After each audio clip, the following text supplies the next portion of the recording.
Hello my dear student, welcome to Ravi's mathematics classes.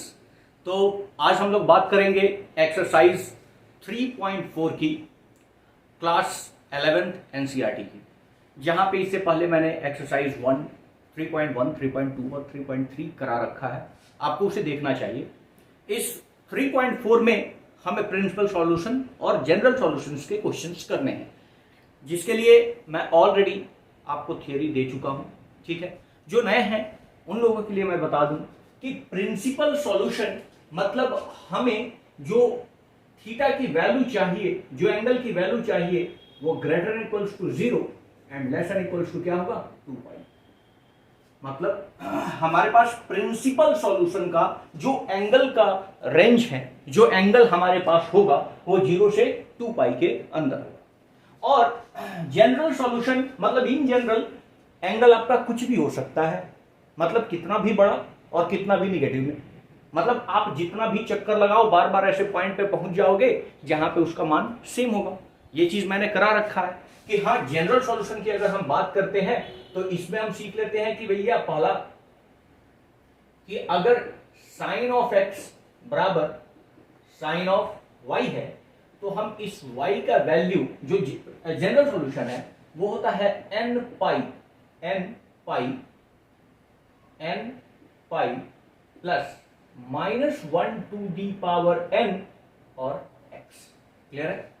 दूसरा हमारे पास जो होता है जनरल सॉल्यूशन, अगर हम बात करते हैं कि cos ऑफ x बराबर है cos ऑफ y के, तो y is equals to 2n pi plus या माइनस दोनों ही साइन ऑफ करते हैं और x के बराबर होगा। अगला tan के बारे में जानते हैं। tan of x equals to, अगर tan ऑफ y है तो जो इसका सॉल्यूशन होगा वो y equals to n pi plus x होता है, n पाई प्लस x होता है। ये तीन प्रिंसिपल सॉल्यूशन हमें पता होने, जनरल सॉल्यूशन हमें पता होने चाहिए। ये फॉर्मूला हमें पता होना चाहिए कि ऐसा होता है, तो हम 3.4 के सारे क्वेश्चंस को इजीली कर सकते हैं। अब बात ये उठती है कि सर आप जो प्रिंसिपल सॉल्यूशन की बात करते हो उसमें तो आपने बस 3 ही का बात किया है। हाँ, हमें प्रिंसिपल सॉल्यूशन जब भी निकालना होगा, अगर कॉट है तो मैं इस 10 को, उस कॉट को चेंज करके कहां पे लेके आऊंगा 10 में लेके आऊंगा। अगर कॉसेक की बात करना है तो मैं साइन को चेंज करके, कॉसेक को चेंज करके कहां लेके आऊंगा साइन में लेके आऊंगा। और सेक को अगर मुझे करना है तो रेसिप्रोकल करके फिर से कॉस में आऊंगा। मतलब जनरल सॉल्यूशन की अगर आप बात करते हो तो जनरल सॉल्यूशन के लिए हमें इसी तीनों बेस पे काम करना है। अगर हमारे पास इसका रेसिप्रोकल अगर कॉसेक की बात हो रही है तो वापिस से हम किस में लेके आएंगे साइन में, और अगर सेक की बात हो रही है तो वापिस से किस में लेके आएंगे कॉस में, और अगर कॉट की बात हो रही है तो फिर से उसको किस में लेके आएंगे 10 में, और तब प्रिंसिपल सॉल्यूशन हम करेंगे। अब बात यह है कि हमने ये भी बता रखा है कि प्रिंसिपल सॉल्यूशन में ऐसे ये तो फर्स्ट क्वाड्रेंट है, ये सेकंड क्वाड्रेंट है, ये थर्ड क्वाड्रेंट है और ये क्या है फोर्थ क्वाड्रेंट। हमने बोला है कि अगर हम इस क्वाड्रेंट की बात करते हैं तो ऐसा, अगर मैं साइन की ही बात करूं कि साइन पॉजिटिव कहां कहां पे होगा, तो ऑब्वियस सी बात है आपका आंसर होगा फर्स्ट क्वाड्रेंट और क्या सेकंड क्वाड्रेंट। अगर वैसे ही मैं बोलूं कि 10 कहां पॉजिटिव होगा तो आप बोलोगे फर्स्ट क्वाड्रेंट और थर्ड क्वाड्रेंट में। वैसे ही मैं बोलूं कॉस कहां पॉजिटिव होगा तो आप जानते हो फर्स्ट में और क्या फोर्थ में। इसका मतलब प्रिंसिपल सॉल्यूशन में किसी एक पर्टिकुलर वैल्यू के अगेंस्ट में दो एंगल आएगा। प्रिंसिपल सॉल्यूशन में किसी भी एक वैल्यू के अगेंस्ट में हमारे पास ऐसा 2 थीटा का मान आएगा जो हमें सेम वैल्यू रिप्लाई कर रहा होगा, और इसी के बारे में हमें सीखना है इस चैप्टर में। तो चलिए बात करते हैं कि इस चैप्टर के क्वेश्चंस को कैसे सॉल्व करते हैं। जहां पे हम फर्स्ट क्वेश्चन लेते हैं, ये आपको पता होना चाहिए, जहां पे हर एक में प्रिंसिपल सॉल्यूशन और जनरल सॉल्यूशन के बारे में आपको पूछा गया है, और उसे कैसे हम करेंगे देखते हैं। तो आपके पास जो फर्स्ट क्वेश्चन है वो क्वेश्चन है, पहला जो है वो बोल रहा है 10 of x equals to root 10 of x equals to क्या रूट 3। अब एक बात बताओ, मुझे प्रिंसिपल सॉल्यूशन के बारे में आपने पूछा है, मतलब प्रिंसिपल सॉल्यूशन के लिए मुझे ऐसा x का 2 मान जरूर होगा। x क्या है थीटा है, एंगल है, तो x का ऐसा 2 वैल्यू जरूर होगा जहां पे ये √3 रिप्लाई कर रहा होगा। और ये आपको पता होना चाहिए कि कहां कहां पर रिप्लाई करेगा सर। आपको बड़े अच्छे तरीके से पता है कि ये 0 है, ये क्या है π/2, ये पाई, ये 3π/2 एंड अगेन ये 2π। अब बताओ, एक तो वैल्यू हमें यहां मिल जाएगा, हाँ, और दूसरा वैल्यू हमें थर्ड क्वाड्रेंट में मिलेगा जहां पे √3 रिप्लाई करेगा। और आपको थर्ड क्वाड्रेंट में आने के लिए आप बताओ कि आपने ये चीज तो जानता है 10π + x इक्वल्स टू क्या होता है 10 होता है, 10 होता है। ये बात आपको पता है कि x एक्सिस के बाउंड्री को अगर क्रॉस कर रहा है, थर्ड क्वाड्रेंट में आ रहा है, थर्ड क्वाड्रेंट में 10 पॉजिटिव होता है, और x एक्सिस के बाउंड्री को अगर आप क्रॉस करोगे तो आपके ट्रिग्नोमेट्रिकल रेशियो में कोई चेंज नहीं होगा। तो यहां पे मैं इसे बोल सकता हूं, अगर मैं इसे सॉल्यूशन करूं तो मैं ऐसा बोल सकता हूं कि 10 इक्वल्स टू, इसका 10 में मान जानते हैं कि ये 60 डिग्री का वैल्यू है, तो मैं लिख दे रहा हूं 10π/3, 10π/3। कोई दिक्कत है क्या? कोई प्रॉब्लम नहीं है, क्योंकि हमने 10π/3 का मतलब क्या होता है √3, 60 डिग्री का वैल्यू √3 होगा। ठीक है सर, एक प्रिंसिपल वैल्यू तो ये है, लेकिन क्या मैं ऐसा कर सकता हूं, मुझे ये पता है, हमें ये पता है, क्या पता है कि 10π + x इक्वल्स टू क्या होता है 10 होता है। तो मैं यहां पे ऐसा करूं कि 10π + x को क्या ले लेता हूं π/3, तो अगर 3 मैं कर दिया तो भी ये किसके बराबर होना चाहिए 10 के बराबर होना चाहिए, मतलब √3 के बराबर होना चाहिए, बिल्कुल होगा। और यहां पे 10 ये क्या हो जाएगा 4π/3, 10 तो 10 ही किसके बराबर है 10 के बराबर है, और 10 किसके बराबर है 10π/3 के बराबर है, और ये किसके बराबर है √3 के बराबर है। तो ऐसा मुझे दो वैल्यू मिल गया, जहां पे कौन सा वैल्यू π/3 और कितना 4π/3, ये दोनों ही थीटा ऐसे हैं, जहां पे इसका मान कितना होगा √3 होगा। और 4π/3 और π/3 दोनों किस रेंज में होंगे, ये जो दोनों एंगल है वो 0 से बड़े होंगे और लेस देन क्या होगा 2π, ये दोनों रेंज में है। तो हम बोल सकते हैं कि इसका प्रिंसिपल वैल्यू जो होगा वो होगा कितना 4π/3 एंड π/3, ये अपना आंसर हो जाएगा। लेकिन उन्होंने बोला कि इसका जनरल सॉल्यूशन भी निकालिए। जनरल सॉल्यूशन के लिए हम जानते हैं कि अगर हमारे पास 10 इक्वल्स टू 10 क्या है y है, तो हम ऐसा जानते हैं कि जो y होगा वो कितना होगा nπ + क्या x के, nπ + क्या x के। अब हमारे पास ये प्रिंसिपल वैल्यू में आप बड़े ध्यान से देखो कि x जो है या तो π/3 होगा या तो 4π/3 होगा। तो यहां पे जो हमें x यूज करना है वो दोनों यूज कर सकते हैं, मुझे कहीं कोई प्रॉब्लम नहीं है, मैं ये भी यूज कर सकता हूं, ये भी यूज कर सकता हूं, वैल्यू वही आएगा। लेकिन इन जनरल जो प्रिंसिपल वैल्यू में x यूज किया जाता है वो फर्स्ट क्वाड्रेंट से लिया जाता है। फर्स्ट क्वाड्रेंट में आपको पता है कि ऑल ट्रिग्नोमेट्रिकल रेशियो क्या होते हैं पॉजिटिव होते हैं। तो यहां पे हमारे पास सारे के सारे tan भी पॉजिटिव होगा, sin भी और cot भी पॉजिटिव होगा, तो ये सारे पॉजिटिव होते हैं। तो हमारे पास वैल्यू x के ऊपर चाहे 4π/3 यूज करो, लेकिन π/3 यूज करो, कोई फर्क नहीं पड़ेगा। तो इन जनरल जो यूज होता है वो फर्स्ट क्वाड्रेंट वाला वैल्यू यूज होता है, तो हम π/3 सिंपली यूज करेंगे।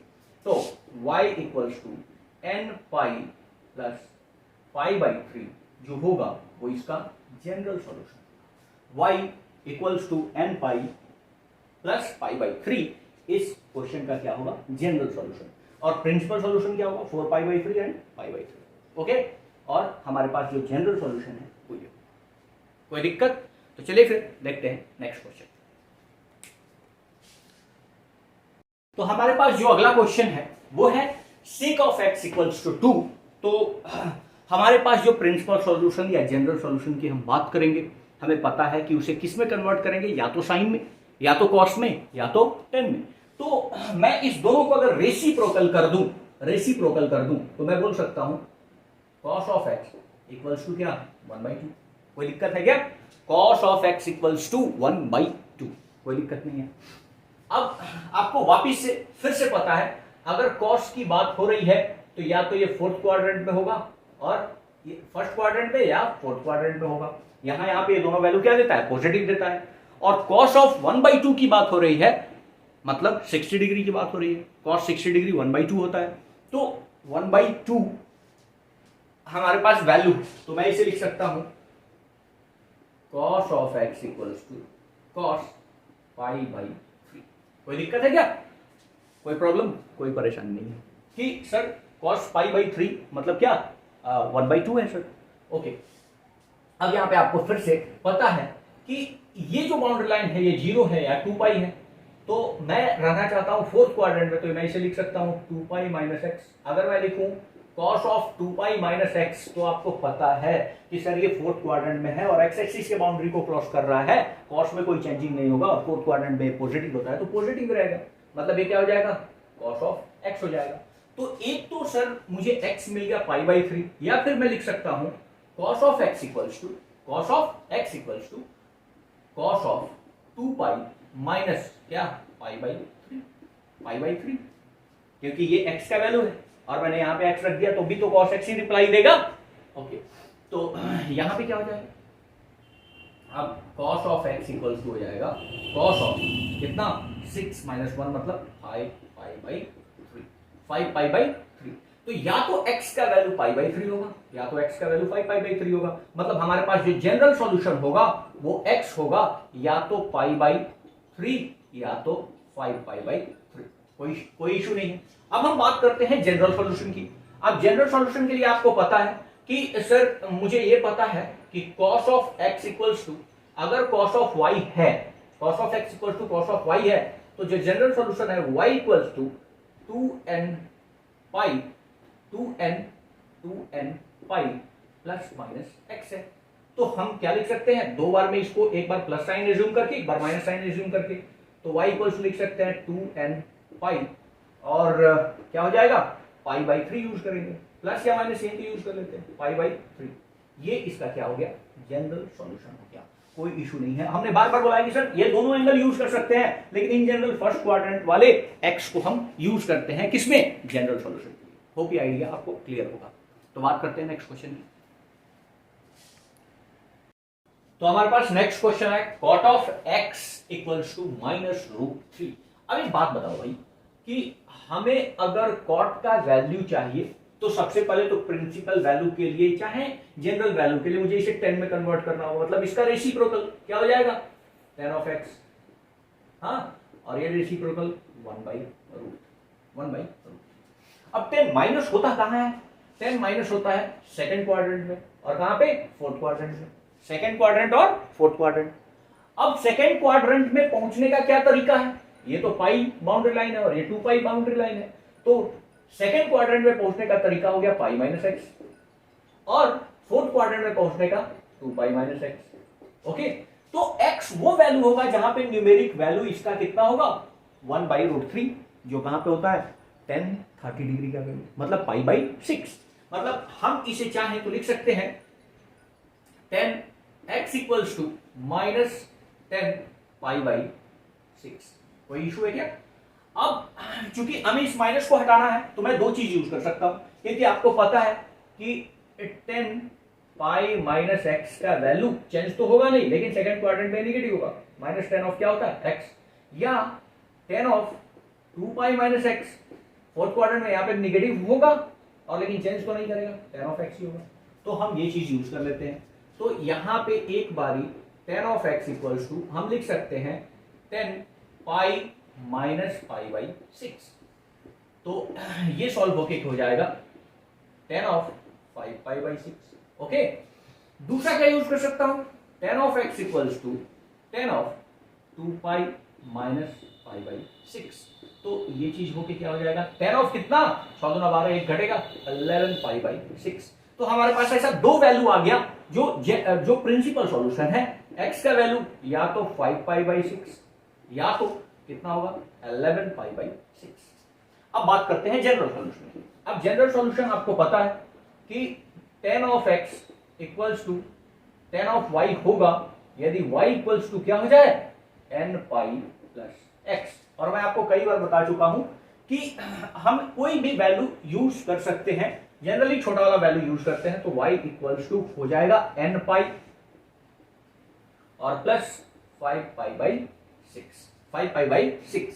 या किसी ने अगर ऐसा बोला कि n pi plus 11 pi by 6, क्या गलत है सर? अरे भैया दोनों सही है, ओके, दोनों का दोनों सही।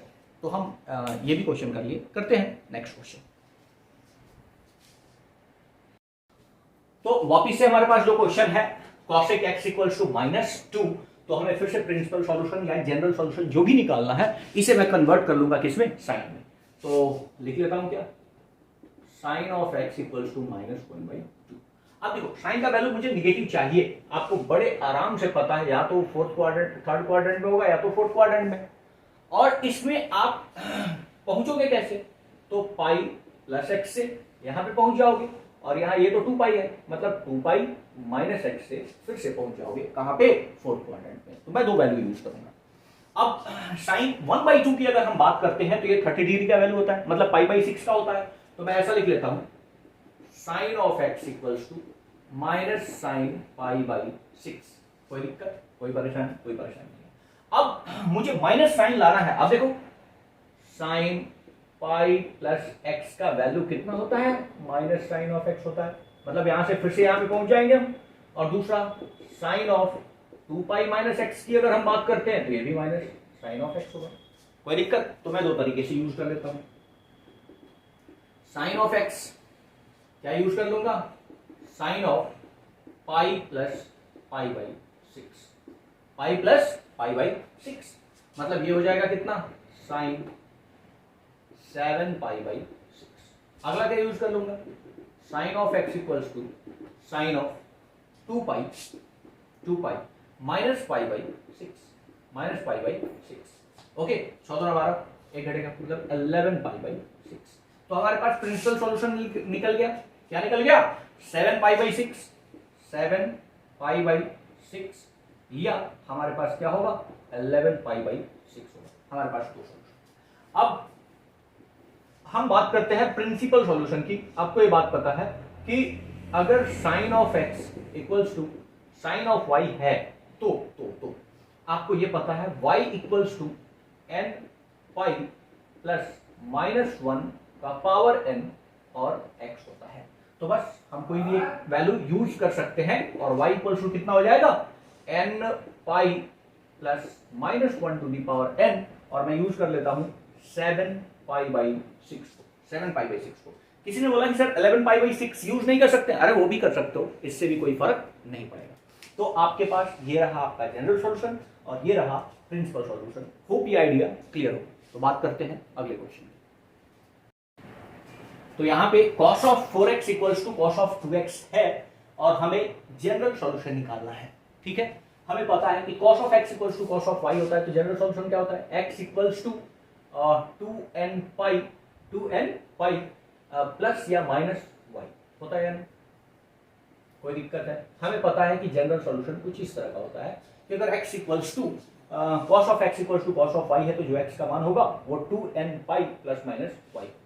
अगर मैं इस पूरे टर्म को x मानूं और इस पूरे टर्म को क्या मानूं? y मानूं, तो मैं यहाँ पे क्या लिख सकता हूँ? इसके सॉल्यूशन में क्या लिख सकता हूँ? मैं ये लिख सकता हूँ कि 4x को मैंने क्या मान लिया? x मान लिया। ओके, तो इक्वल्स टू क्या होगा? 2n पाई प्लस या माइनस कितना होगा? y का वैल्यू 2x।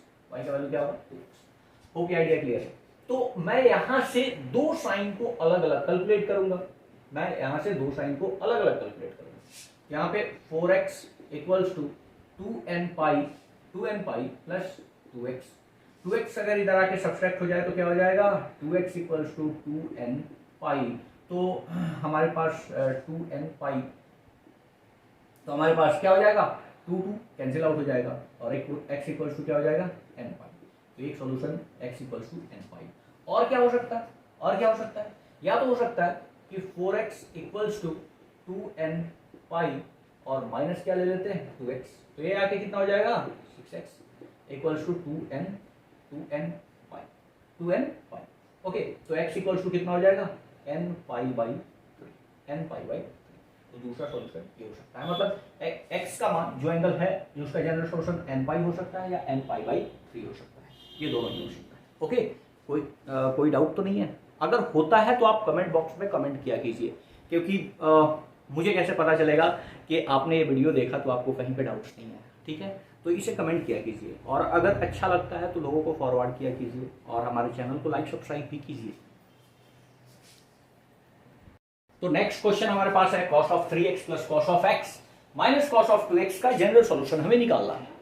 तो ऐसा करते हैं कि मैं इस दोनों को एक साथ लेके और मैं फॉर्मूला यूज कर लेता हूं cos of x minus cos of y का, जो क्या होता है -2 sin of x plus y/2 into sine of x minus y/2। Okay, तो मैं ये फॉर्मूला यहां पे यूज कर लेता हूं। तो ऐसा होगा कि -2 साइन ऑफ क्या हो जाएगा 3x प्लस 3 + 2 कितना हो जाएगा 5x हो जाएगा। यहां से कोई फायदा नहीं मिलने वाला है, मैं इस दोनों के लिए यूज नहीं करता हूं। इसे यूज करने से मैं इसे लगा देता हूं इस दोनों पे। ओके, इस दोनों पे लगा देता हूं। तो यहां पे अगर मैं लगाता हूं तो आपको पता है cos of x plus cos of y equals होता है 2 cos of x plus y/2 into cos of x minus y/2। Okay, तो मैं इस दोनों पे लगा देता हूं, तो क्या हो जाएगा 2 cos of 2x, cos of क्या 2x, और यहाँ पे क्या हो जाएगा cos ऑफ x, और माइनस यहाँ पे क्या हो गया cos of 2x, cos of क्या 2x इक्वल्स टू क्या 0। ओके, तो अब हमारे पास cos ऑफ 2x दोनों जगह दिख रहा है, तो मैं इस दोनों से कॉमन ले लेता हूँ। क्या ले लेता हूँ, cos ऑफ 2x को अगर मैं कॉमन ले लूँ तो 2 cos ऑफ x, और माइनस क्या हो जाएगा 1 हो जाएगा इक्वल्स टू 0। ओके, यहाँ तक तो कोई प्रॉब्लम नहीं है। मैंने cos c plus cos d वाला फॉर्मूला, या आप यूं कहो cos of x plus cos of y वाले फॉर्मूले को यूज किया हो, और यहाँ पे हमारे पास 3x प्लस x 4x/2 मतलब कितना 2x, और 3x माइनस x मतलब 2x, और डिवाइड बाई 2 क्या मतलब x। तो हमने यहाँ पे cos ऑफ 2x को कॉमन ले लिया, और इसका प्रोडक्ट मुझे क्या मिल रहा है 0। तो मैं ये तो कर सकता हूं कि या cos ऑफ 2x का वैल्यू 0 होगा, और मैं क्या बोल सकता हूं 2 cos ऑफ x माइनस 1 का वैल्यू 0 होगा। आइदर ये और ये दोनों में से कोई भी 0 हो सकता है। अब एक बात बताओ कि हमें cos का वैल्यू यहाँ पे क्या आ रहा है 0 आ रहा है, मैं ऐसा लिख सकता हूं cos of 2x equals to cos of π/2 पे cos का वैल्यू क्या होता है 0 होता है, π/2 पे cos का वैल्यू क्या होता है 0 होता है। और यहां पे मैं क्या लिख सकता हूं, मैं लिख सकता हूं cos of x equals to 1/2 1 दूसरे साइड गया और 2 से डिवाइड हुआ, और cos 1/2 मतलब हम इसे फिर से लिख सकते हैं cos ऑफ कितना π/2 कहां पे होता है π/3 पे होता है π/3। अब यहां पे जनरल सॉल्यूशन लिखने के लिए अगर ये वैल्यू क्या है x है और ये वैल्यू क्या है y है, तो आपको जनरल सॉल्यूशन पता है, आप क्या लिखोगे 2x इक्वल्स टू 2n पाई, और प्लस या माइनस क्या हो जाएगा π/2। ओके, तो 2 से फर्दर डिवाइड होगा, फर्दर अगर 2 को मैं दूसरे साइड भेज दूं तो x इक्वल्स टू हो जाएगा n पाई प्लस या माइनस जो भी हो π/4, या तो x का वैल्यू ये होगा, कोई इशू नहीं है। 2 से मैंने डिवाइड किया, ये 2 और 2 मल्टीप्लाई हो गया 4। या फिर मैं यहां पे ऐसा कर सकता हूं कि x इक्वल्स टू क्या लिख सकता हूं 2n पाई प्लस माइनस π/3। तो दूसरा सॉल्यूशन ये हो सकता है, हमारे पास x का वैल्यू या तो n पाई प्लस माइनस π/4 होगा, या तो x का value 2n pi plus minus π/3 होगा। होप ये आइडिया आपको क्लियर होगा और कहीं कोई परेशानी नहीं होगी। चलिए फिर देखते हैं नेक्स्ट क्वेश्चन। तो हमारे पास नेक्स्ट क्वेश्चन है sin of 2x plus cos of x equal to 0। तो sin ऑफ 2x का फॉर्मूला आपको पता है, मैं इसे ब्रेक कर देता हूं 2 sin of x into cos of x plus cos of x equal to 0, और यहां से cos ऑफ x को कॉमन ले लेता हूं, कॉमन ले लूंगा तो क्या बचेगा 2 sin of x plus 1 equal to 0। Hope ये आइडिया क्लियर है, बस cos ऑफ x मैंने कॉमन लिया। तो या यहां से मैं दो चीज बोल सकता हूं, या तो cos ऑफ x का वैल्यू 0 होगा, या क्या होगा 2 sin ऑफ x प्लस 1 का वैल्यू 0 होगा। मतलब यहां से साइन ऑफ एक्स का वैल्यू -1/2 होगा, या यहां पे कॉस ऑफ एक्स का वैल्यू क्या है 0। तो मैं इस चीज को लिख सकता हूं cos of x equals to cos of π/2, क्योंकि π/2 पे ये वैल्यू क्या होता है 0 होता है। और इस चीज को आप देखो कि हमें साइन का वैल्यू क्या चाहिए, नेगेटिव चाहिए। एक बात बताइए कि साइन का वैल्यू या तो नेगेटिव यहां होगा या तो नेगेटिव यहां होगा। अगर मैं इस वैल्यू को यूज करता हूं तो पाई प्लस एक्स का वैल्यू कहां पे आएगा, थर्ड क्वाड्रेंट में, और थर्ड क्वाड्रेंट में वैल्यू क्या होगा पॉजिटिव, नेगेटिव होगा। तो मैं यहां पे लिख दिया क्या, माइनस साइन ऑफ कितना पे π/3, π/6, 30 डिग्री पे ये वैल्यू होता है। ओके, अब इसको फर्दर मैं लिख सकता हूं साइन पाई प्लस π/6, π/6। तो यहां पे हो जाएगा sine of x equals to, ये हो जाएगा sine of 7 π/6। Okay, idea clear है कि साइन ऑफ एक्स -1/2 था, माइनस को मैंने एज इट इज रखा, साइन 30 डिग्री का वैल्यू क्या होता है 1/2। और मैंने बोला कि अगर माइनस मेरे को चाहिए वैल्यू तो मैं यहां पे लेके चला जाता हूं थर्ड क्वाड्रेंट में, और थर्ड क्वाड्रेंट में कैसे लेके जा सकता हूं पाई प्लस सेन थीटा। तो ये चीज कर लिया, मतलब पाई का वैल्यू 7 π/6 आ रहा है। अब यहां पे देखो, अगर x इक्वल्स टू वाई है तो प्रिंसिपल सॉल्यूशन कॉस का क्या बोलता है, कॉस का बोलता है कि ये x इक्वल्स टू क्या होगा 2n पाई, और यहां पे प्लस या माइनस पाई। होप ये आइडिया क्लियर है कि हमने प्रिंसिपल सॉल्यूशन का फंडा यूज किया है। कॉस के लिए प्रिंसिपल सॉल्यूशन क्या होता है 2n pi plus minus theta, मतलब y, और y का वैल्यू क्या है π/2। ओके, अगर यहां से मैं देखता हूं तो साइन के लिए यूज करूंगा, और साइन के लिए यूज करूंगा तो क्या होगा, x का वैल्यू होगा n पाई प्लस -1 का पावर कितना n, और थीटा जो यूज होगा वो कितना होगा 7 π/6। तो या तो x का मान ये होगा या तो x का मान ये होगा।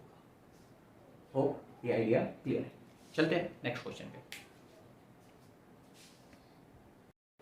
तो हमारे पास नेक्स्ट क्वेश्चन है sec square of 2x equals to 1 - 10 2x। तो ऐसा करते हैं कि आपको एक फॉर्मूला पता होगा, sec square of x minus 10 square of x equals to 1। तो यहाँ पे सेक स्क्वायर ऑफ x को हम क्या लिख सकते हैं 1 + 10 स्क्वायर ऑफ x, लेकिन यहाँ पे एंगल क्या है डबल है, तो मैं ये लिख देता हूँ 1 + 10 square 2x equals to 1 - 10 of x।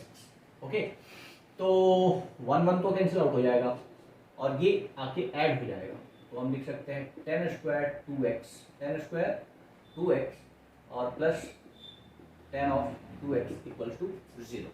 तो यहाँ से 10 ऑफ 2x को कॉमन ले लेते हैं, 10 ऑफ 2x को कॉमन ले लिया तो यहाँ पे क्या बचेगा 10 of 2x plus 1 equals to 0। अब फिर से वही कहानी कि सर या तो यहाँ से मुझे दो चीज निकलेगा, या तो 10 ऑफ 2x का वैल्यू 0 होगा, या तो 10 2x प्लस 1 का वैल्यू 0। तो फर्दर यहाँ पे सॉल्व करते हैं। तो यहाँ पे 10 0 कहाँ पे होता है 0 डिग्री पे होता है, तो हम ये चीज लिख सकते हैं 10 2x इक्वल्स टू 10 0। ओके, तो अब मैं यूज करता हूं प्रिंसिपल सॉल्यूशन। आपको पता है कि 10 of x equals to 10 of y है, तो x इक्वल्स टू क्या होता है 10 पाई प्लस क्या x, अब प्लस क्या y। अगर y यूज कर रहे हो तो x यूज कर रहे हो तो ये कहानी क्लियर है। अब हम लिख सकते हैं कि ये जो 2x है ये इक्वल होगा n पाई प्लस क्या 0 के, n पाई प्लस 0 के। तो सिंपली x इक्वल्स टू हो जाएगा n पाई बाई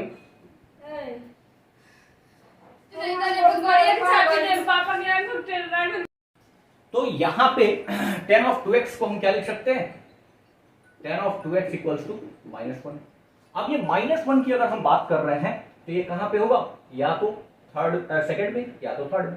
तो ये क्या होगा पाई माइनस x लिख सकते हैं नहीं, तो मैं सिंपली से -10 ऑफ π/4 लिख देता हूं, और उसके बाद क्या लिख सकता हूं 10 ऑफ पाई माइनस π/4। तो ये वैल्यू हो जाएगा 10 ऑफ 2x इक्वल्स टू हो जाएगा 10 ऑफ 3 π/4। तो अब फिर से मुझे इसका प्रिंसिपल सॉल्यूशन लिखना है, तो 2x इक्वल्स टू क्या लिखेंगे हम, n पाई और क्या प्लस 3 पाई बाई। अब 2 से मैं डिवाइड कर देता हूं, 2 को दूसरे साइड लेके जाता हूं, तो x equals to n pi by 2 plus 3 pi by 8, 3 pi by 8। ये आपका दोनों सॉल्यूशन हो सकता है। होप ये आइडिया क्लियर हुआ। तो देखते हैं नेक्स्ट क्वेश्चन।